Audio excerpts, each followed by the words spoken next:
Hi, my name's Gary Benn from CDR. I'm the suspension technician for them. I'll just go through the bike a little bit of how we set it up for this sandy track here at Coolum. I'll start from the front. They run obviously a soft sand track tyre. We still use a mousse in these, even in these conditions. There is slightly rocky in some places, so we still stick to the mousse.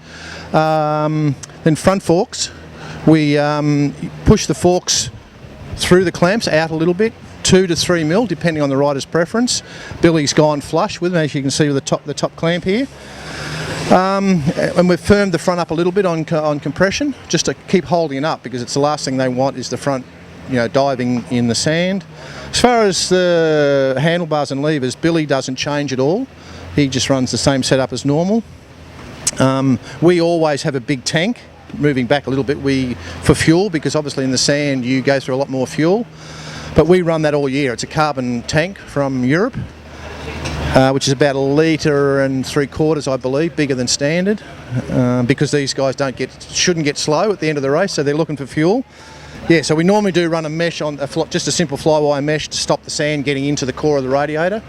It just sort of filters it off at the front. Engine configuration, this weekend we did change Billy's power.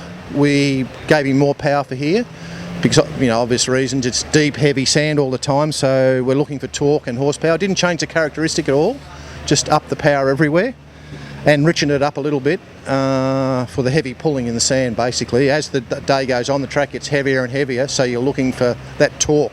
So torque usually means you need fuel. As far as footrest, gear change, pedal, everything like that, Billy doesn't change anything at all in the sand. He runs that as he would on a hard pack track.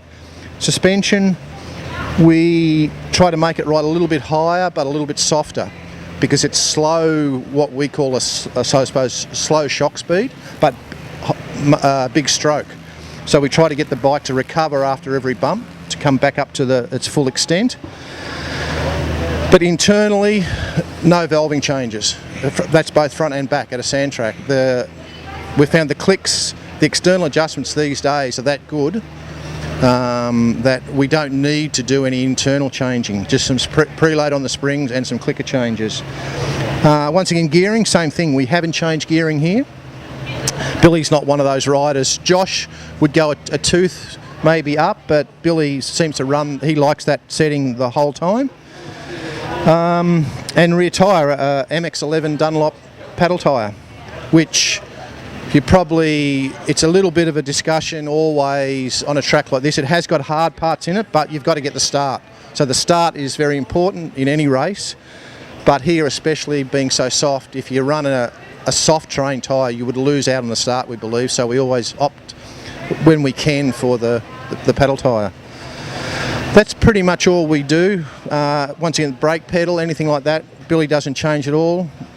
Same with Josh last year. Not a great deal of changes, only really external changes that we do. Not other than the motor, obviously, we beef that up a bit, but suspension, everything like that is pretty much the same. That's pretty much how we set our CDR bike up for the sand.